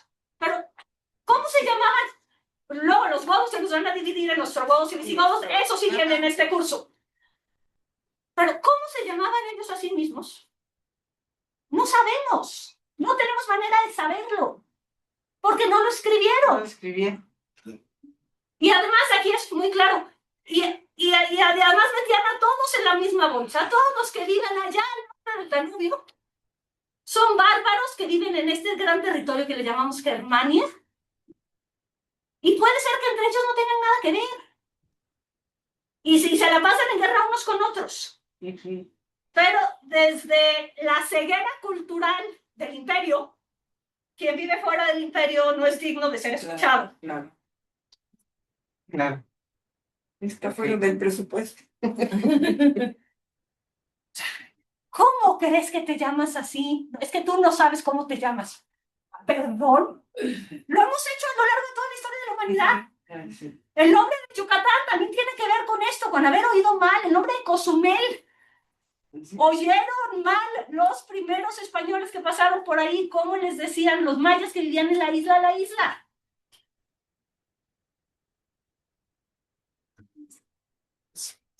Una cosa es cómo te llamas y otra cómo te llaman los otros en Exactamente. la vida normal. ¿Y cómo se llama tu casa? ¿Y cómo le dicen los otros a tu casa? Muchas veces pasa que dentro de las familias las casas tienen como apodo. Entonces, la casa de mi mamá en Veracruz de toda la vida es 20 de noviembre. Y todos Claro. mis primos, si les dices 20 de noviembre, sabes que estás hablando de la casa de mis abuelos. Pero si no eres de la familia de la Fuente, No, pues no es lo mi que no mamá, sabes. a qué 20 se de noviembre, pues es esta calle que va del centro de Veracruz y hasta allá. refiere. Entonces, eso, tú le pones tu nombre, el nombre a tus cosas, a ti mismo, a tu territorio, a tu río, a tus dioses, A tus hijos. a tus hijos. Pero si no sabes escribir, esto es efímero, esto desaparece. Lo que queda es lo que se escribe. Y lo que escribió Heródoto en su viaje de invención, lo que escribió Tucídides en su viaje de un poco menos de invención, Tucídides fue menos mentiroso que Heródoto. Y Heródoto yo creo que más que inventor es que era bien crédulo. Se creía porque iba preguntando. Le estaban preguntando y le inventaban y se las creía todas. Y las escribía. Que no había tiempo de investigar. Claro, a ver, no había historia. A ver, la diferencia entre historias con minúsculas, relatos, cuentos, leyendas, historia con mayúscula, es una invención de los griegos. Esta idea de que las historias, de que los cuentos que nos contamos de nosotros mismos tienen que ser verdaderos, es una invención de los griegos. Los cuentos que nos contamos de nosotros mismos no tienen que ser verdaderos, nos tienen que funcionar, son cosas distintas. Piensen en los libros de la SEP de historia. Lo importante no es si los niños héroes existieron o no existieron. Lo importante es que la historia de los niños héroes... Gracias, Mayu, para que se trate mi madre. Gracias. Lo importante es que la historia de los niños héroes conmueve hasta las lágrimas a los niños mexicanos. Y en el acto 5, Juan Escutia se vuelve en la bandera y Yo quiero ser Juan Escutia. Hasta mi generación. Claro. Entonces, pero eso Es importante. las historias dentro de la identidad nacional, lo importante no es que haya sido verdadero. Pensemos otra vez, me vuelvo a México, en la glorieta de los hombres ilustres. Tienes enterrado uno junto a otro a enemigos jurados que uno asesinó al de junto. Sí, exactamente. Como grandes héroes de la revolución. Están pegaditos. Madero y Se mataron. Zapata. O sea, En Madero ya está el monumento de la revolución. Y Carranza, juntitos. Ajá. cuando en vida se mató. Madero sí. Claro, pero bueno, lo fue a sacar. Sí. Exacto. Y los grandes héroes no son los grandes héroes, sino son los héroes cómodos. ¿Son qué? Los héroes cómodos en esta historia que no tiene que ver con la realidad. Pero bueno, regresemos al mundo romano. En el mundo romano, este gran territorio es insostenible, porque mantener un ejército regular, suficientemente fuerte, que atienda cada rincón del imperio, que mantenga la infraestructura, El orden. el orden, es muy caro y no hay suficiente gente, porque hasta el siglo II, ser parte del ejército romano te da muchísimo caché, ¿no? Oye, pero había legiones. Dentro del ejército hay distintas legiones. La que tendía España, la que tendía. Sí, y las legiones incluso se mueven. Organizaba bien. En algún momento específico, pescas una vez, el emperador mandaba que una legión completa se pasara al otro extremo del imperio. Pero ¿qué es lo que empieza a pasar en el siglo II? Y a principios del siglo III, que los niños presos romanos ya no quieren ser soldados. Claro. Los niños presos romanos pues, quieren vivir de sus rentas, tener sus grandes villas con sus plantaciones de olivos, pero irse al ejército, irse a defender el Rin o a las arenas de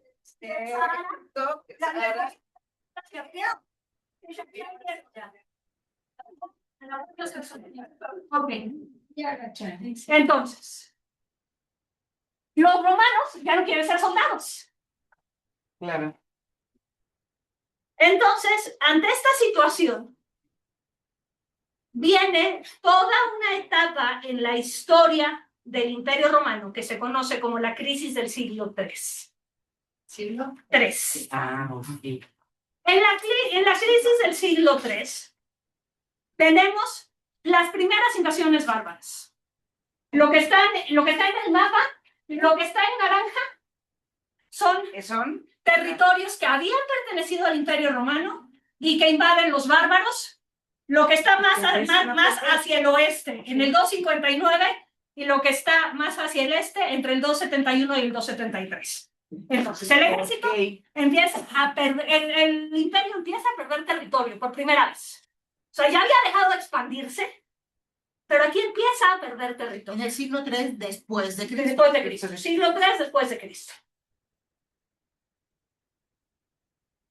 Entonces, no hay soldados. El imperio empieza a perder territorio. Ya no alcanza el dinero. No hay suficiente, no te pagan suficientes impuestos. Entonces, si a una guarnición de soldados les dejas de pagar, ¿qué va a pasar? Se van. Entonces empieza a haber más rebeliones. Empieza a haber una inestabilidad política que no había tenido nunca Roma. Desde el principio de la época imperial, había emperadores que gobernaban más años, había emperadores que reinaban menos años, pero una transición de un emperador a otro era más o menos pacífica. Incluso a los emperadores que los asesinaban. En un ratito ya estaba otro que todos los reconocían como emperador y todos están felices. Y en esta crisis del siglo III eso deja de pasar. Entonces tenemos 50 años en los que hay 20 emperadores distintos. Y de repente hay un emperador de un lado y un emperador del otro que se desconocen, se sacan la lengua, se declaran la guerra. Tenemos incluso que para el año 271 el Imperio Romano pierde 2 pedazotes. Un soldado, un antiguo bárbaro que se había unido al Imperio Romano, en esta lógica que da el Imperio Romano de ¿quieres? Así como el camino que tenían antes los mexicanos en Estados Unidos de que si se unían al ejército podían acceder a la ciudadanía. Tenían esto mismo, a la ciudadanía. Eres bárbaro, pues ven, intégrate al ejército romano, vuélvete romano y ya eres ciudadano. Y uno de estos se pone muy listo y declara que todo este territorio, Galia y Britania, son suyos. Ya no dependen de Roma, sino dependen de el imperio gálico. que existe durante unos años en el siglo III. Y por otro lado, tenemos que en la costa oriental del Mediterráneo, los habitantes de Palmira, que está en Siria hoy, se rebelan contra el ejército romano y crean el imperio de Palmira, que existe aquí en esta zona durante algunos años. Eventualmente los romanos van a decir, si nos seguimos peleando entre nosotros, se nos acaba el imperio. Entonces vamos a dejar de pelearnos entre nosotros, recuperamos el territorio perdido y restablecemos la paz romana. Y esto marca el final de la crisis del siglo III. Pero Ya no recuperaron. no, sí recuperaron todo, pero recuperan todo con una importantísima claridad. Un territorio de este tamaño es ingobernable. No puede ser que una sola persona sea la cabeza de todo esto. Y aparece nuestro amigo Diocleciano. Es amigo para esta clase, enemigo para muchas otras. Diocleciano es el emperador romano más acusado de haber matado cristianos. Sí. Diocleciano es un hombre inteligentísimo. Se da cuenta que la única manera de restablecer la paz en el Imperio Romano es dividirlo. Partiéndolo por la mitad. Pero es partirlo a la mitad de una manera muy interesante, porque todo sigue siendo Roma. En todo siguen aplicando las mismas leyes. Nada más que para gobernarlo, Tú vas aquí. vamos a poner un emperador de un lado y un emperador del otro. Y estos dos emperadores tienen la misma autoridad. Y para las decisiones importantes platican y se ponen de acuerdo uno con el otro. Y además, para que este proceso sea más fácil, porque ¿cuándo es el momento de mayor caos? Cuando se muere un emperador y ver quién va a quedar en su lugar. Entonces lo que vamos a hacer es que de cada uno de estos dos lados del imperio, del lado oriental y del lado occidental, haya un emperador, que es un Augusto, y que luego esté su ayudante, su segundo, que es su César. Entonces, en el Imperio Romano, a iniciativa de Diocleciano, se crea en el año 293, al final del siglo III, una nueva organización política que se conoce como la tetrarquía. Son 4. Es una monarquía de cuatro. ¿Y qué significa tetrarquía? Que tenemos 2 Augustos y 2 Césares. ¿Y en qué punto vamos a dividir el imperio a la mitad? Pues está facilísimo. De un lado dejamos a los que hablan latín y del otro lado dejamos a los que hablan griego. Así de fácil. Ok. Evidentemente no es tan clara esta división porque hay pueblos en los que algunos hablan latín y otros.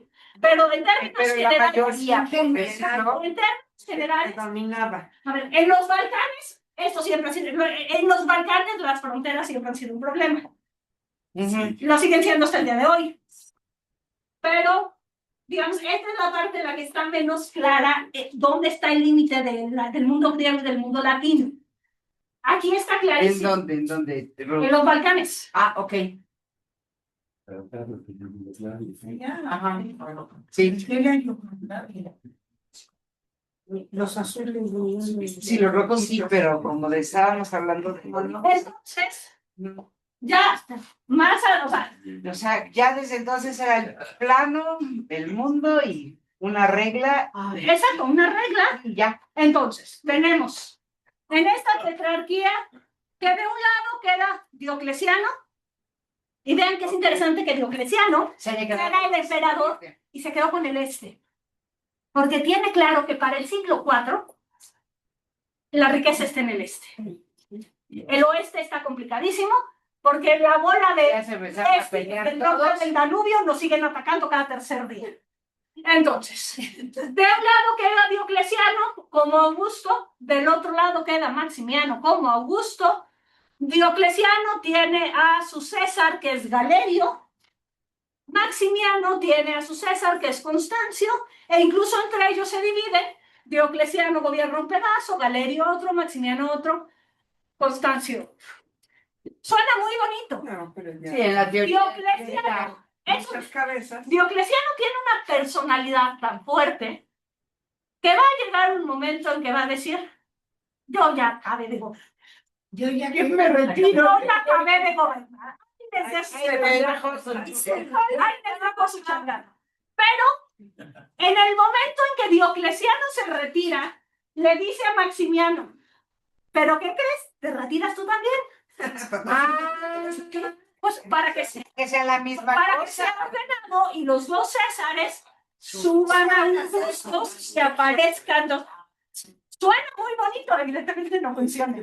La tetrarquía funciona mientras gobierna Diocleciano.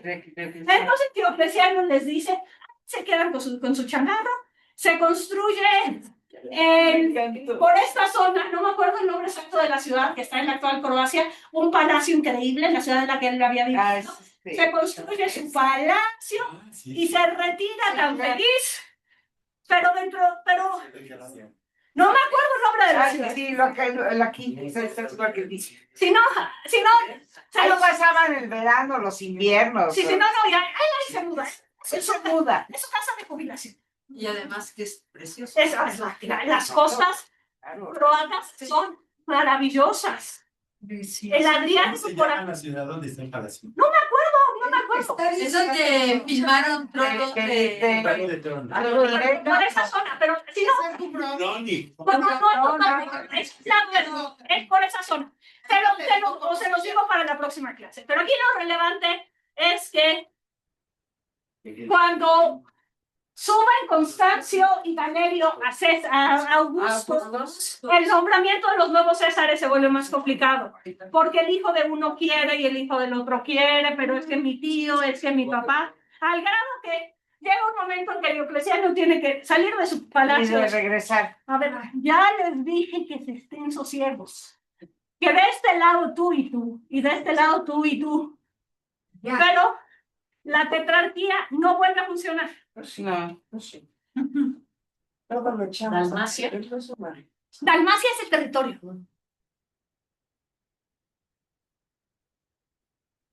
Entonces, Y los cuatro a la vez. más adelante tenemos a Constancio, Severo, Galerio y Maximino.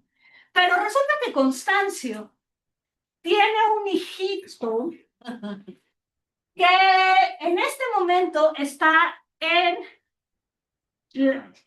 Britania. De hecho, está en la actual York. Y este hijito de Constancio dice, a ver, si mi papá es el Augusto, ¿por qué no voy a ser yo el César? Entonces, con el método tradicional del ejército romano de nombrar a un nuevo emperador, que es aclamación, sí, él es el emperador, lo suben a un... mano alzada. Derrotaron a mano alzada. Lo suben a un escudo, lo pasean, lo aclaman. Adivinen cómo se llama este hijo de Constancio. Constantino. Exacto. Y llegamos a nuestro amigo Constantino. Otro grande. Grande. Y sí fue grande porque hizo una... A ver, por lo menos esa cabeza es bien grande. Esa cabeza de Constantino es un coloso. Creo que la cabeza es como de 7 metros más la cabeza. Entonces, si era Constantino sí es grande, por lo menos en ese estado. Pero hizo un desastre. Fundó muchas cosas, puso las bases para sus A ver. cosas. Entonces, ¿o no? Constantino mete el desorden. Sí, claro. Era un junior 7. Y va a pasar entre el 313 y el 324. Y 300. Entre el 313 y el 324. ¿Sí? haciendo la guerra contra todos los otros emperadores. Pero ahí vuelve a unir. De estas batallas es particularmente importante la batalla del Puente Milvio. Y la batalla del Puente Milvio es importante por dos razones enormes. Sí. Maestra, se llama Split. En Split, exacto, en Split Ya. sí está.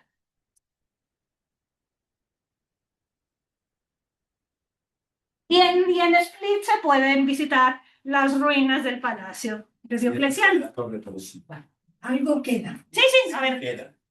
está en los Balcanes. En los Balcanes se dan en la torre y destruyen todo y lo vuelven a construir. Apenas está en paz. Sí. Pregúntale a los kosovares y a los serbios. Milvio. No hay Milvio, sí. El puente Milvio Qué bonito es. es uno de los puentes que acceden a la ciudad de Roma. Y esta es como la batalla final de unificación del imperio de Constantino en Occidente. Sí, en Occidente. Entonces, aquí en el puente Milvio se enfrenta Constantino con Magencio.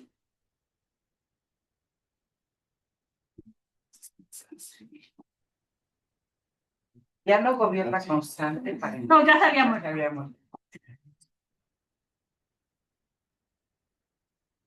Sí. Y es el 28 de octubre del 302. Esto es importantísimo. Hay varios. ¿300 qué? 12. A ver, en esta batalla sale Magencio con todo el ejército que tiene en Roma a tratar de detener el avance de Constantino, que viene con mucho menos soldados. Y resulta que Constantino gana de una manera impresionante. Arrasa con Magencio y su ejército. De una manera que parecería sobrenatural. Por eso los ángeles. Entonces, Hay ángeles. exacto. Por eso lo reconoce. Por eso. Cuenta la leyenda, y digo la leyenda porque las historias que se escribieron en esa época no hablan de este episodio.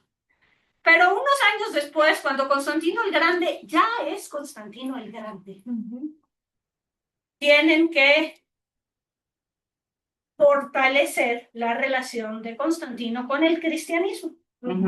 Entonces, dicen que la noche anterior a la batalla, Constantino soñó que se le aparecía un ángel, que tenía una cruz. Y este ángel le dice a Constantino, hijo, signo vinces, con este signo vencerás. Entonces, a la siguiente Constantino les dice a todos sus soldados, dibujen esto en sus estandartes, porque vamos a ganar. Aquí es otra versión, otra pintura de este episodio. Ven, aquí tenemos a los ángeles con la cruz y los soldados. Aquí está en griego, no está en latín. Into significa, es lo mismo. Con este signo vencerás. Perdón, esta es una escultura, ahorita porque quiero llegar a la cruz y con eso vamos a terminar. Esta es una escultura de Constantino que está actualmente en la ciudad de York, en Inglaterra. Porque es, Ahí vivía. porque es donde lo nombraron emperador. Lo nombraron emperador en York. Entonces, ahora, esto ya lo habíamos visto. ¿Dónde tengo el giro? ¿Dónde tengo el giro? ¿Quién buscas? El giro, aquí. Entonces, a raíz de esta leyenda, se atribuye la intervención divina a la victoria de Constantino. Y lo que dicen que puso Constantino en sus estandartes no es la cruz tradicional, sino el giro. El giro es uno de los símbolos cristianos más antiguos en el mundo griego. Mientras los cristianos eran perseguidos, y los cristianos eran perseguidos porque no querían alabar al César como Dios. Y en el mundo romano solo están prohibidas 3 religiones. Tú puedes profesar la religión que quieras siempre y cuando reconozcas al César como Dios. A menos que seas judío, cristiano o de la religión druídica de Britania. Sí. El tema de algunos celtas, porque hay otros celtas que... Lo que pasa con la religión de los druidas en Britania es que había sacrificios humanos. Sí. Y para los romanos hay muchas cosas que se valen. El sacrificio humano es impensable. Y el tema con los judíos y los cristianos es que no reconocen al César como Dios. Por eso lo sacrificaban. Entonces, los primeros cristianos no pueden usar abiertamente imágenes cristianas, porque es ponerse una flecha de neón apuntando hacia ellos diciendo, soy cristiano, ven que arréstame. Entonces empiezan a usar signos secretos, que entre ellos saben que se reconocen como cristianos. Esa es la mano de bendición. No. Tiene que ver con el pez, con el Isis. Ajá. Sí. Istus. Que Istus es pez en griego, pero también son las siglas de Jesús, Cristo, Hijo de Dios, Salvador. Este es uno de los primeros símbolos cristianos. Y el otro símbolo cristiano es el Ji. Me quedó chueco. De por sí yo dibujo horrible, pero vamos a concentrarnos en Ro. Estos son 2 letras griegas, Ji y Ro. La letra Ji, la letra Ro, que son las 2 primeras letras de la palabra. ¿Qué parece P? Porque la P griega es el pi. Ajá. Nuestra P es el Ro. Acuérdense que los griegos usan otro alfabeto. Sí. Entonces, este símbolo que se llama Ji, Ro, son las 2 primeras letras de la palabra griega Cristo, que significa el ungido. ¿El qué? Ungido. ¿Qué es ungir? Ungir es un rito que se usaba en muchas civilizaciones desde hace muchos años, que es usar aceite consagrado para santificar a las personas. Los santos óleos son los santos óleos o la extrema unción. En cualquier ser, y en la confirmación te ponen. En el bautizo les ponen aquí, en la ordenación sacerdotal les ponen en las manos. Y la unción es siempre una señal de elección divina y de bendición divina. Entonces, para los griegos, ser el Cristo es ser el elegido por Dios.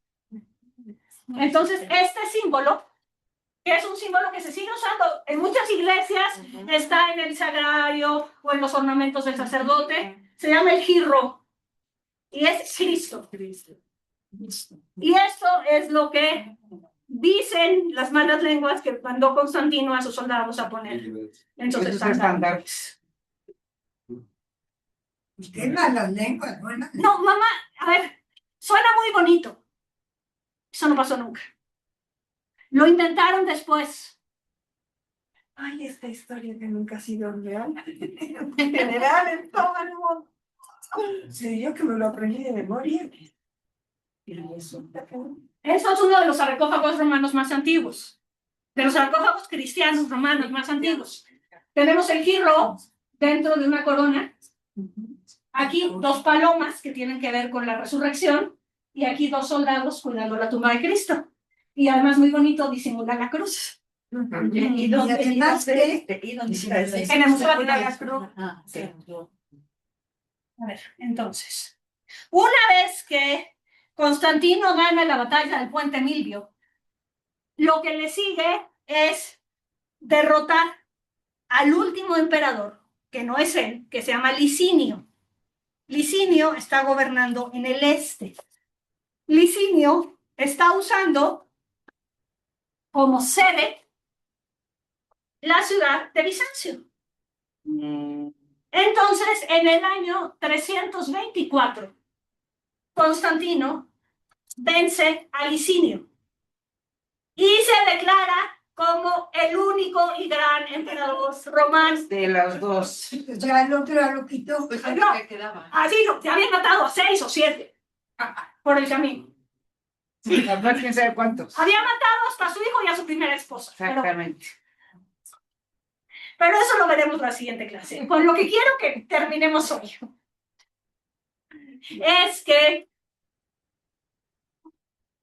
una vez que Constantino derrota a Licinio, dice, ¿de qué manera puedo conmemorar que ya soy el mero chicharronero? De los dos. Pues voy a construir Mi ciudad. mi ciudad. Por eso es constante. Constantinopla. Esperen, no se adelanten. No se adelanten que me quedan, según mi reloj, 5 minutos. Y si no ocupo cada uno de los minutos, no vamos a llegar al año 800, créanme. Créanme que no llegamos al año. Los romanos se consideraban a sí mismos descendientes de los troyanos. Al final de la Ilíada, al final de la guerra de Troya, cuando esta coalición griega vence a Troya, mete al caballo, toma la ciudad y la destruye, unos cuantos troyanos, guiados por Eneas, leyenda total, escapan de Troya y fundan Roma. Y esta es la gran historia épica romana. Los griegos tienen la Ilíada y la Odisea. Salud. Los romanos tienen la Eneida, Sí. en la que Eneas funda una nueva ciudad con los sobrevivientes de Troya. No. Son descendientes de los descendientes de Eneas. Capitolina y todo esto. Todo esto. Entonces, la idea de construir una nueva Roma en donde estaba Troya es el regreso simbólico. Pero resulta que Troya No está ahí. no está ahí, está por esa zona. Por ahí, por la zona. Entonces, ¿cómo explicamos que este regreso de Troya, de los troyanos a su ciudad, haya sido en Bizancio y no en Troya? La versión religiosa es que Constantino tuvo un sueño en el que lo condujo y le dijo, ¿ves este lugar? Aquí vas a construir tu ciudad. La versión histórica es que ese había sido el punto de operaciones de Licinio. Y además, es un punto con una importancia estratégica gigantesca. Sí, Es el puente entre Europa y Asia, entre el Mediterráneo y el Mar Negro. Entonces, decide Constantino tirar todo lo que quedaba de Bizancio y construir de cero una nueva Roma. Esta nueva Roma tiene estos dos nombres, Nueva Roma o la ciudad de Constantino. ¿Cómo se dice ciudad de Constantino en griego? Constantinopolis. Constantinopolis. Entonces se llama Constantino. Y además, como su ciudad tiene que ser una copia de Roma, tiene palacio imperial, tiene hipódromo, tiene senado, tiene no coliseo, porque para este momento lo que es más popular son las carreras de caballos. Por eso tiene hipódromo gigante. Y además, Constantino va y se lleva, esto siempre se ha hecho, todas las estatuas y esculturas bonitas que se encuentran por todos lados y se las lleva a su ciudad. Entonces, decían los cronistas que Constantino había llenado Constantinopla con la desnudez de las otras ciudades. Saqueando. Saqueando, ¿no? Con la saqueándolos y además llevando esculturas desnudas. Es desnudez en los dos sentidos. Entonces, entre el 324 y el 330, Constantino va a seguir todos los ritos religiosos tradicionales romanos para el trazo, la consagración y la fundación de una nueva Roma. Esta nueva Roma va a estar dedicada a El él y a la diosa de la victoria, a Nike. Nike es la diosa griega de la victoria.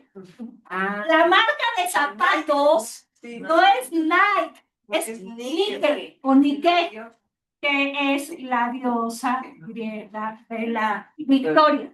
Ándale, no son Claro, o sea, son los zapatos para triunfar. Uno, Se me hace que Trump desciende de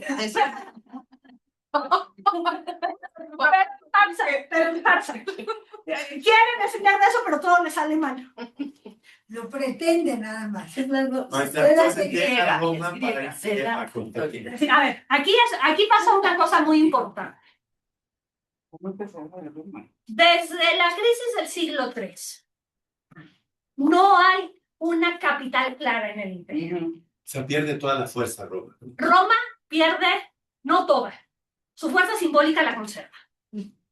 Pero Roma, vayan a darse una vuelta hoy en Roma, en agosto, a las 12 del día, y me platican. Gracias. Gracias. Sí. A 40 grados, imagínense que no hay aire acondicionado, no hay Coca-Colas frías, no hay cervezas frías.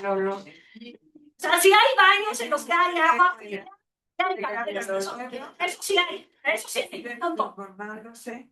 Pero digamos que desde la época de la tetrarquía, y desde antes, un poco antes de la época de la tetrarquía, la capital real del Imperio Romano en Occidente ya no era Roma, sino Medilanum.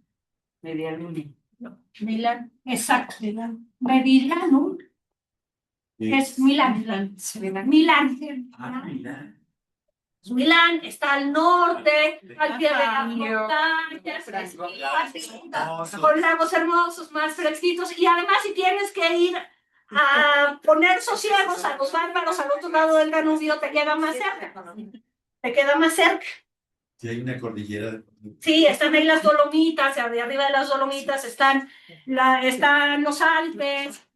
Los Alpes italianos. Entonces, Pues Milán tiene una presencia muy importante. sí, Milán es durante unos años la capital del imperio. Pero va a haber otra capital más en Occidente, que es Trier. Una capital más cerca de la frontera del Rin, Trier. Trier, no, en Alemania, en la ciudad de Trier, en Alemania. Y en Oriente, aquí lo teníamos, en nuestros mapas de la tetrarquía, tenemos la Augusta Treverorum, que es Trier, Medilanum, que es Milán, Nicomedia, que es la capital oriental antes de Constantinopla, y Smirnum. Smirnum es, creo que hoy es Serbia. Pero De la que ¿dónde está está ¿qué será? esto es Augusta Treverorum, es Trier, es Alemania ya. En la actualidad es Trier, Trier. la ciudad de Trier, que tiene unas ruinas romanas preciosas, una puerta romana increíble, Trier. Luego sería No, es que en Trier gobernaba nuestro amigo Constancio, desde Medilanum gobernaba Maximiano, Diocleciano desde Nicomedia y Galerio desde Smirno. O sea, la capital ya se había movido. De hecho, dentro de unos años, y eso sí lo veremos en el curso, en qué momento es, cuando empiezan a llegar bárbaros y más bárbaros y más bárbaros, Medilanum es muy difícil de defender. Entonces van a fundar los romanos una nueva capital aquí, los romanos de Occidente, en medio de un pantano? Ravenna.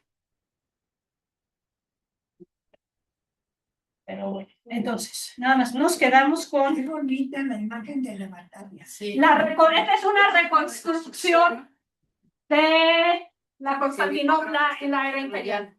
Y ahí, en la espina del hipódromo, en eso del centro, estaba la colección de esculturas que se había llevado de todos lados. Y ahí por todos lados. Pero seguiremos hablando de la fundación de Constantinopla y de la figura de Constantino y de su mamá, a la que le tengo mucho más cariño que a Constantino, que es Helena. Aquí tenemos a San Constantino. Claro. Claro. Mató a su esposa, mató a su hija. Claro. Pero Señor. La segunda manera más efectiva de entrar al cielo sin escalas. La manera más efectiva de entrar al cielo sin escalas es el martirio, pero es un poco incómoda. La segunda manera más efectiva de entrar al cielo sin escalas es bautizarte en tu lecho de muerte. Y por eso Pues Constantino se bautiza en el lecho de muerte y necesitaba cristianos para ganar la Grecia. se borró su... Exactamente, como dices tú, siempre borrón y cuenta nueva, con el alma limpiecita te vas al cielo sin escalas. Todos el sacrificio de Cristo. Es el que contribuye a la cristianización del imperio. Esto lo veremos la próxima clase. Pero